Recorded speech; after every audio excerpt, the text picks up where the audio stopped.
qual é a diferença real entre dizer eu dirigi para o trabalho e eu estava dirigindo para o trabalho? Uhum. As duas frases descrevem uma ação no passado, mas a sensação que elas passam é completamente diferente, né? Completamente. A primeira é um fato, assim, o item riscado da lista. A segunda te coloca dentro do carro. Exato. Você quase consegue ver a paisagem passando. É como se a gramática desse um poder pra gente, sabe? De controlar o tempo na mente de quem ouve. É a diferença entre uma fotografia e um trecho de filme. E exatamente esse é o nosso foco hoje. Certo. A gente vai mergulhar num guia de gramática sobre os tempos verbais progressivos ou contínuos em inglês. E a nossa missão aqui não é só decorar a regra, tipo verbo to be mais ing. Não mesmo. A ideia é entender como usar essa ferramenta para pintar um quadro, para dar textura e profundidade, sabe? Transformar uma declaração simples numa cena viva. Gostei disso. Não é só sobre regras, é sobre como contar uma história. Então, por onde a gente começa essa viagem no tempo? Vamos começar pelo mais familiar, o passado. O chamado past progressive. Ok. A estrutura é bem simples. Was ou were, mais o verbo com ing. O guia que a gente analisou traz um exemplo clássico. Qual seria? We were driving downtown when the storm hit. Que seria, nós estávamos dirigindo para o centro quando a tempestade começou. Certo. E o que eu acho interessante nessa frase é que a ação principal, o evento que marca é a tempestade. Exato. A parte nós estávamos dirigindo funciona quase como uma trilha sonora, o que estava rolando em segundo plano quando a coisa principal aconteceu. Perfeito, você usou a palavra-chave. Segundo plano. O past progressive é mestre em criar esse pano de fundo. Aham. E aqui entra o primeiro grande pulo do gato do material. A distinção entre evento versus processo. Explica melhor. Pensa assim, dizer Fred mowed the lawn this afternoon, ou seja, Fred cortou a grama esta tarde, é um evento, É um fato. Acabou. é um fato consumado. A manchete do jornal. A história acaba aí. A grama foi cortada. Fim. Entendi. Agora, se você diz Fred was mowing the lawn this afternoon, Fred estava cortando a grama esta tarde, aí a perspectiva muda radicalmente. Ah, Não estamos mais falando do resultado, mas do processo. A frase convida a gente a imaginar o Fred lá, no meio da tarefa. A gente nem sabe se ele terminou. o foco é na ação acontecendo. Isso. Uma frase é um relatório, a outra é o começo de uma história. Ok, isso faz todo sentido. Mas então, peraí. Sim, Eu posso pegar qualquer verbo, colocar ing e pronto, criei a cena. Porque soa muito estranho pra mim dizer algo como I was knowing the answer. boa, ótima pergunta. O que acontece aí? É aí que a gente bate na primeira grande regra de ouro, que vale para todos os tempos progressivos. O guia chama de distinção entre verbos dinâmicos e estáticos. Dinâmicos e estáticos. Verbos dinâmicos são ações que você pode, ver acontecendo. Correr, comer, trabalhar, dirigir, elas se desenrolam no tempo. E os estáticos? São os que descrevem estados, condições, sentimentos, coisas que simplesmente são em vez de acontecerem. Ah, tipo, gostar, saber. Gostar, saber, possuir, acreditar. Você não começa a saber e para de saber, como se fosse uma corrida. O estado de saber existe ou não existe. Entendi. Por isso, I was knowing soa tão estranho. O correto seria I knew the answer. No passado simples. É uma condição, não uma performance. Entendi. Mas sabe o que é curioso? Eu tenho certeza que já vi essa regra ser quebrada. O slogan do McDonald's. I'm loving it. Ah, sim. Love não é um verbo de estado. Eles estão errados. Essa é a pergunta de $1 milhão e mostra como a língua é viva, né? Pois é. Gramaticalmente, pela regra formal, sim. I'm loving it seria incorreto. Mas no marketing, a escolha é deliberada. Tem um propósito. Exato.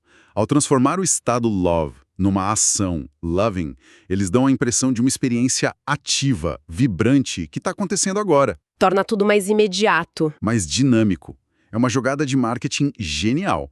Mas para o dia a dia, a regra dos verbos estáticos ainda é a nossa bússola. Faz sentido.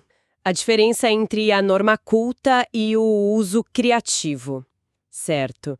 Voltando para o nosso amigo que estava dirigindo, Uhum. o guia menciona outro conceito importante, o de temporal frame, a moldura temporal. O que é isso?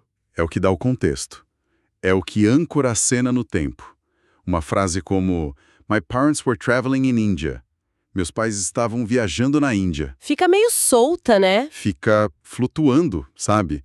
Falta alguma coisa. A nossa mente pergunta, tá, mas quando foi? Ela precisa de uma âncora. Uma referência. Exatamente. E essa âncora, essa moldura temporal, pode vir de várias formas. Pode ser um advérbio simples. Recently. Recentemente. Certo. Pode ser uma frase que indica um período. During my junior year. Durante meu primeiro ano na faculdade. Ou, como no primeiro exemplo, Outro evento. Outro evento que interrompe a ação é When the attack in Mumbai happened. Quando o ataque em Mumbai aconteceu. De repente, a imagem que estava embaçada fica nítida. e o guia aponta que a gente pode brincar com a posição dessa moldura, né? Dá pra colocar no começo, Sim, When the attack in Mumbai happened, my parents were traveling in India. Parece que dá até mais ênfase pro momento. Cria um suspense. sem dúvida. É uma ferramenta de estilo. Colocar o tempo no início prepara quem ouve e cria uma expectativa. E uma dica prática do guia.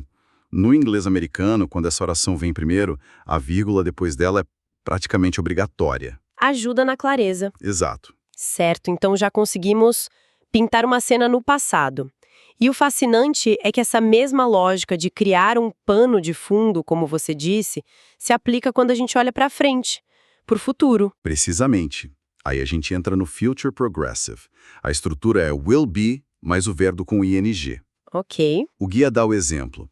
The painters will be finishing up the kitchen tomorrow. Ou seja, os pintores estarão finalizando a cozinha amanhã. A lógica é a mesma. Idêntica à do passado. Não estamos falando do fato a cozinha será finalizada, mas do processo. A gente se imagina amanhã vendo os pintores lá, no meio do trabalho. Deixa eu ver se eu peguei a nuance. Se eu digo we will host a reception, nós vamos oferecer uma recepção, parece um item na agenda. Um plano.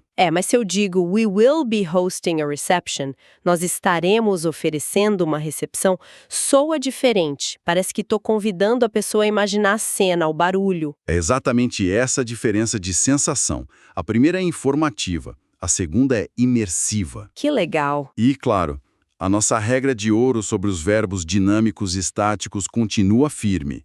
You will be loving your new kitchen ainda soa bem estranho. Certo, porque amar é um estado. E imagino que a moldura temporal também seja super importante aqui, para não deixar a frase vaga. Fundamental. Dizer só My parents will be visiting us. Meus pais estarão nos visitando. Quase implora por um complemento, né? Sim. Quando? Por quanto tempo? Exato. O tempo progressivo cria essa expectativa de contexto. O guia mostra como a gente pode preencher essa lacuna com um ponto no tempo tipo after Christmas ou com uma duração for a couple of days. A frase ganha corpo. Vira uma informação concreta. Ok, já vimos como criar cenas de fundo no passado e no futuro. Mas a gramática do inglês tem um jeito de conectar diferentes tempos, né? É aqui que entram aqueles tempos que sempre me deram um nó na cabeça. Os Perfect Progressives. É aqui que a mágica acontece. Pode parecer complicado, mas a lógica é muito elegante. Vamos ver? Os tempos Perfect Progressive são uma fusão. Uma fusão de duas ideias. A estrutura é sempre uma forma do verbo have. Have, has, had. Isso, ou will have. Depois vem o been, e aí o verbo principal com ing. E o guia tem uma explicação sobre a palavra been que eu achei fantástica. Ela é a ponte, o elo perdido. É a ponte gramatical perfeita. Pensa assim, been é o particípio passado do verbo to be. Por isso ele se conecta com o have, para formar o tempo perfect. Certo. Ao mesmo tempo, been é uma forma do verbo to be, que é o que a gente precisa para criar o progressive com ing. Nossa. Ele serve aos dois mestres ao mesmo tempo. É o que permite que as duas ideias, perfect e progressive, convivam na mesma estrutura. A palavra aleatória que eu tenho que decorar. Exato. Ok, vamos para o mais comum então, o Present Perfect Progressive. Certo. Estrutura. Have ou has mais been mais ing. A principal função dele é descrever uma ação que começou lá no passado, continuou sem parar até agora e talvez até continue no futuro. Um processo longo. Muito longo. O exemplo do guia é ótimo. Their family has been making wine for 5 generations. A família deles vem fazendo vinho há 5 gerações. A ação de fazer vinho não é um evento passado, é um processo contínuo que chega até hoje. Isso. E para entender bem a diferença, a comparação com o Present Perfect Simples é crucial. Sim, o guia coloca duas frases lado a lado que são muito boas. Essa comparação vale ouro. Imagina que você está com a mão suja de graxa. Ok. Primeira frase. I have repaired the gear shift on my bike. Eu consertei o câmbio da minha bicicleta. Tempo, present perfect. O que isso comunica? Que o trabalho acabou, a bicicleta está consertada, o foco é no resultado. Exato. Agora, a segunda frase. I have been repairing the gear shift on my bike. Eu tenho consertado o câmbio da minha bicicleta. Tempo, present perfect progressive. O que isso comunica? Que eu tô no meio do processo, o trabalho não terminou e é por isso que minhas mãos estão sujas. Perfeito. A primeira foca no o quê, o conserto. E a segunda no porquê da minha condição atual, a ação de consertar. É uma diferença sutil, mas que muda toda a história. Completamente. E essa mesma lógica de conectar períodos de tempo se aplica aos outros. Sim, aos outros dois da família. O Past Perfect Progressive, com had been mais ing, é como um flashback dentro de outro flashback. Nossa, Ele descreve uma ação contínua que estava acontecendo antes de outro evento, também no passado. como no exemplo do guia. Isso. We had been making plans when someone interrupted us. Nós estávamos fazendo planos quando alguém nos interrompeu. A ação de fazer planos era um processo contínuo no passado, Uhum. que foi interrompido por um evento pontual também no passado. É uma forma bem sofisticada de organizar a linha do tempo, né? Muito. E o último, o Future Perfect Progressive. Esse nome já assusta um pouco. Assusta. Mas ele é ótimo para falar de marcos de aniversários de longa duração. A estrutura é will have been mais ing. E como funciona? Ele te projeta para um ponto no futuro, e de lá você olha para trás para medir a duração de uma ação. O exemplo deixa tudo claro. Certo. Em outubro, nós teremos estado indo para o trabalho juntos por 20 anos.